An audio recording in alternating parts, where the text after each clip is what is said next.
Halo guys, balik lagi di Inside Cam bareng gue Eri Kurniawan tentunya. Dan di video kali ini gue nggak akan ngebahas kamera, tapi gue mau bikin video tentang rangkuman atau rekomendasi tentang beberapa kamera terbaik yang entry level ya. Tentunya yang entry level, dan entry level itu kalau kalian belum tahu adalah kamera yang dikhususkan buat para pemula. Jadi kayak judul di video ini, rekomendasi tentang kamera terbaik entry level di tahun 2020. Dan kita mulai aja yuk langsung videonya.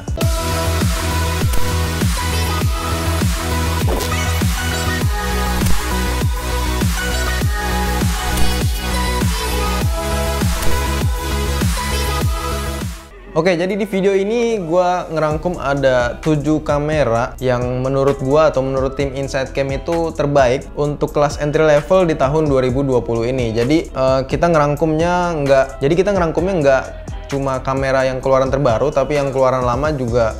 Kalau masih oke, ya kita masukin ke daftarnya gitu. Yang pertama ada Canon EOS M200.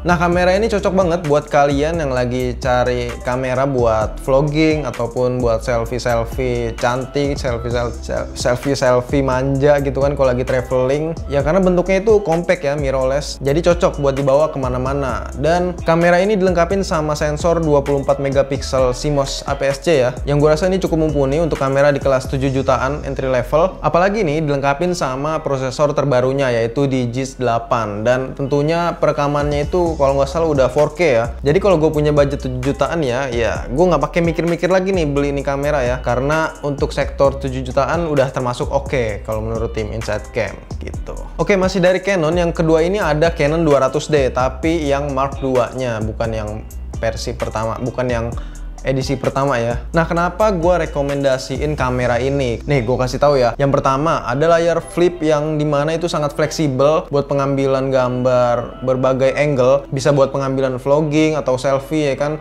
Terus bisa buat low angle, terus bisa top angle, ya macem-macem lah. Kalau layarnya udah fleksibel enak gitu. Terus dilengkapin sama touchscreen pula, dan ini sangat penting ya buat pengambilan video. Ya walaupun bodinya DSLR, tapi menurut gua ini salah satu kamera DSLR paling ringan ataupun paling compact.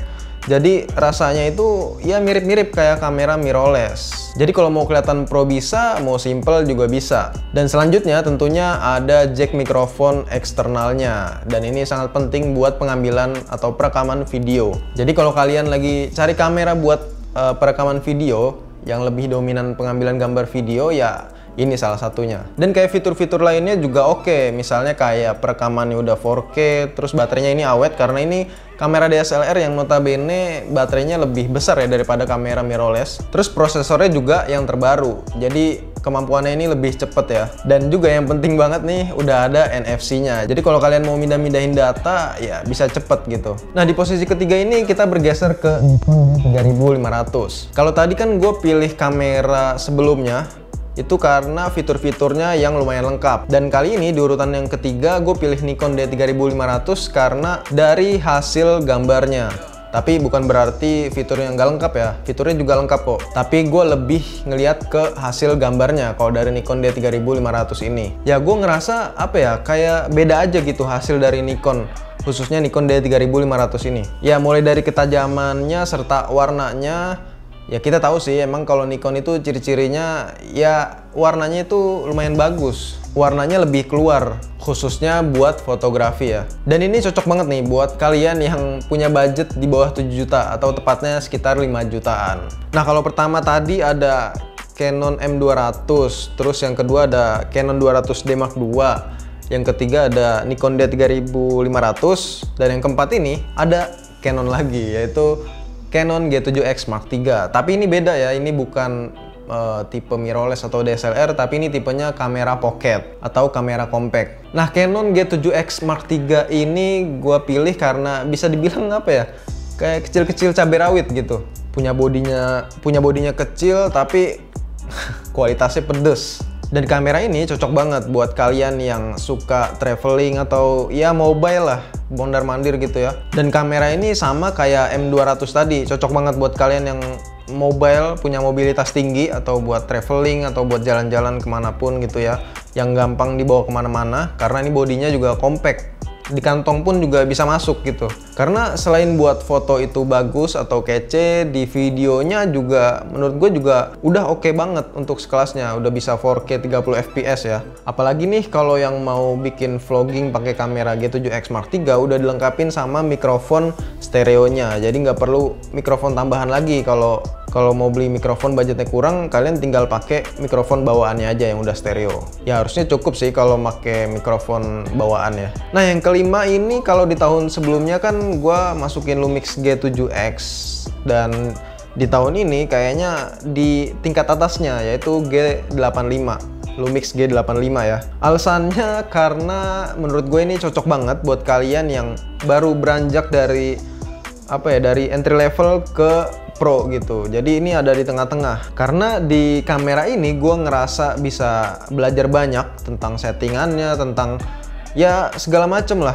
Walaupun speknya nggak mewah banget, tapi ya hasilnya gue bisa jamin ini nggak bakal ngecewain kalian. Nah yang keenam ini lagi-lagi Canon ya, yaitu Canon 800D. Sebenarnya sih udah keluar ya yang 850D, tapi itu harganya lumayan mahal, di angka belasan juta gitu. Nah alasannya gue pilih Canon 800D ini karena interface-nya itu lebih mudah untuk kalian yang entry level, atau dalam arti lain itu settingannya ya, settingan kameranya itu lebih mudah diaturnya. Ya emang sih yang kita tahu Canon emang lebih mudah di antara produk-produk lain ya untuk settingan kameranya. Terus di kamera ini juga udah pakai dual pixel CMOS AF, yang mana gue percaya banget sama kualitas dari teknologi si AF-nya Canon ini. Jadi kalau kalian nggak mau beli kamera yang tipenya mirrorless, ya Canon 800D ini cocok buat masuk ke daftar pembelian kalian. Nah ini yang terakhir atau yang ketujuh. Kalau tadi kan udah Canon udah,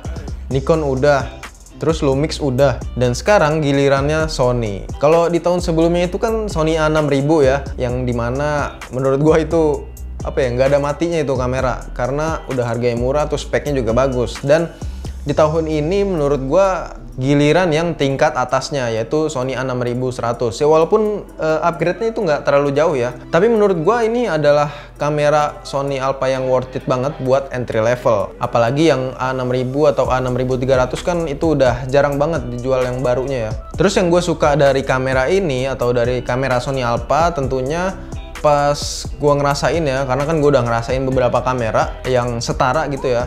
Ini cocok banget buat di low light atau pengambilan gambar di minim cahaya gitu ya. Jadi kalau kalian punya budget sekitar 9-10 jutaan buat kamera entry level, ya ini ini Sony A6100 cocok banget. Ini salah satu pilihan yang tepat sih menurut gua. Oke guys, itu dia tadi beberapa atau 7 rekomendasi kamera entry level terbaik di tahun 2020 ini versi Inside Cam. So, kalian jadinya ngincer kamera yang mana nih? Atau jangan-jangan kalian udah beli nih?